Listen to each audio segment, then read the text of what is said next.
jamaah, oh jamaah. Alhamdulillah. Alhamdulillahirrabbilalamin, kembali lagi di Islam Itu Indah. Dan senang sekali aku mau ngebacain lagi nih pertanyaan yang sudah masuk ke media sosial Islam Itu Indah. Langsung aja kita masuk ke segmen Tanya Dong Ustadz. Kami semua tanya dong Ustadz. Alhamdulillahirrabbilalamin, sudah terhubung juga dengan layar TV yang ada di rumah jamaah ya.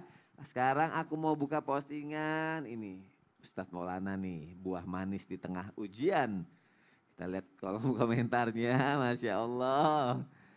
Oke, oh ini deh, Satrio Tio Iyo.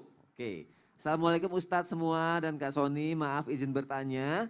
Jika kita yang menjalankan usaha kemudian dihadapi banyak masalah, apakah itu ujian dari Allah agar kita lebih kuat atau pertanda dari Allah untuk stop usaha tersebut?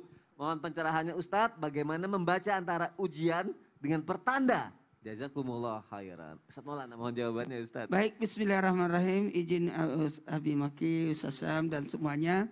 Satu hal buat kita, saya teringat dengan kata-kata Abi Maki bahwa berusahalah, berdaganglah karena itu sunnah Nabi.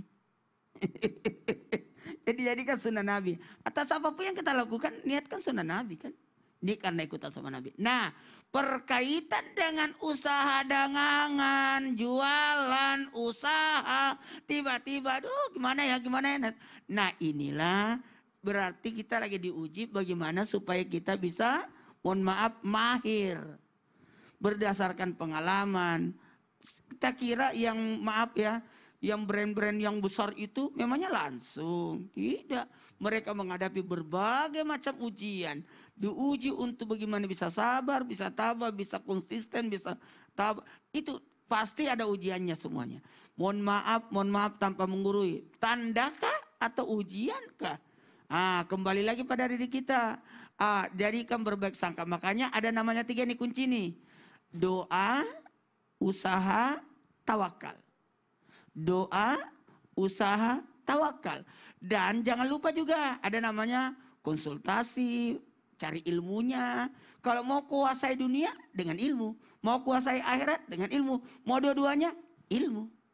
Pelajari ilmunya. Doa, usaha, tawakal. Anda tidak tahu ilmunya, cari orang ahli untuk bantu kita. Itu dia. Jadi nggak ada alasan untuk menyerah ya jamaah yang ada di rumah. Terima kasih Ustadz Maulana. Sekarang pertanyaan selanjutnya nih aku bacain lagi ya. Sudah terhubung lagi. Bismillahirrahmanirrahim. Kita lihat lagi. Oke, ada dari Jamila, Dida, ada Sofi, ada Rakanita deh. Rakanita 86. Assalamualaikum Ustadz, anak saya meninggal 3 minggu lalu di usia 2 tahun 1 bulan. Saya selalu belajar ikhlas, tapi kok masih berat banget rasanya. Untuk anak yang belum balik kalau sudah meninggal itu bagaimana Ustadz? Karena saya terus kepikiran anak saya. Dan bagaimana caranya biar saya benar-benar bisa menghilangkan kesedihan ini agar tidak terus-menerus membuat saya down. Mohon arahannya Ustadz, terima kasih.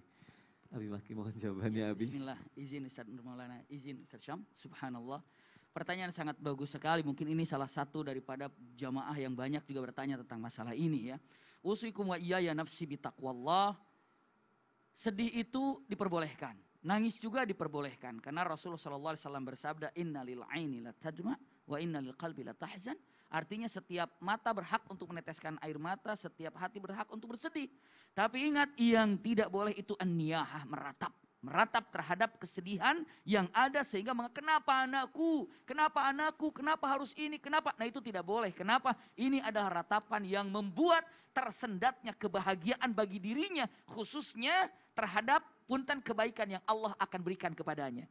Lihat, untuk mengatakan apa ya agar saya semakin ikhlas, usikum wa iyaya nafsi bitaqwallah, apalagi di anak yang belum balik wafat. Allah siapkan buat Anda wahai ibu bapak yang memiliki putra atau putri wafat dalam keadaan belum balik, istan di sorga yang namanya kalimatnya yusammuna bibaitil hamd. Adalah istana yang penuh dengan pujian. Kenapa? Karena ridha terhadap apa yang Allah ambil miliknya yang dititipkan kepada Anda. Bahkan ingat, usikum wa iyaya nafsi bitaqwallah, anak itu akan jadi tabungan yang akan menuntun, mengantar, menjemput Anda kelak di akhirat. Seandainya Anda turun di satu tempat di bandara atau apa lalu nggak ada yang jemput, kita celengak-celinguk nggak ada orang. Tapi kalau ada yang jemput kita bahagia. Bagaimana ketika di akhirat ini ada anak yang menjemput mengatakan ahlan wa sahlan wahai orang tua, mari Masya kita Allah. angkat. Dia jemput dengan syarat ikhlas ketika menerimanya. Seperti itu, wallahu a'lam Masya bishawab. Allah, terima Allah kasih Abi ibarik Maki, fiik. terima kasih Hayyakumullah. guru-guruku untuk jawabannya. Jamaah terima kasih ya sudah mengirimkan pertanyaannya ke media sosial Islam itu Indah. Dan sekarang jamaah kita akan sama-sama bermuhasabah dan juga akan berdoa dipimpin oleh guru kita Ustadz Syam. Silakan Ustadz. Tapi guru-guruku, jamaah Islam itu indah yang dimuliakan Allah Subhanahu wa taala. Ajaban li amril mukmin. Sungguh menakjubkan seorang yang beriman, urusan orang yang beriman. Ketika mereka tertimpa musibah, mereka bersabar mengingat Allah Subhanahu wa taala. Namun ketika tertimpa dengan sesuatu kenikmatan, mereka pun bersyukur kepada Allah Subhanahu wa taala. Maka peluang bagi orang-orang yang beriman dan bertakwa itu sangat besar sekali. Ketika mereka tertimpa sesuatu yang tidak mereka sukai, justru itu membawa mereka kepada tingkat kesabaran yang semakin tinggi. Ujian yang datang dari Allah Subhanahu wa taala berarti Allah sayang kepada kita. Bayangkan seandainya suatu ketika nanti Allah sudah tidak peduli lagi dengan kita. Kita bebas bermaksiat, tidak ada teguran dari Allah Subhanahu wa taala, maka itu justru akan semakin menjerumuskan kita. Namun ketika Allah masih menegur kita, masih memanggil kita, masih menyentil kita, berbahagialah kita. Kenapa? Karena bukti bahwa Allah masih peduli kepada kita, masih sayang kepada kita.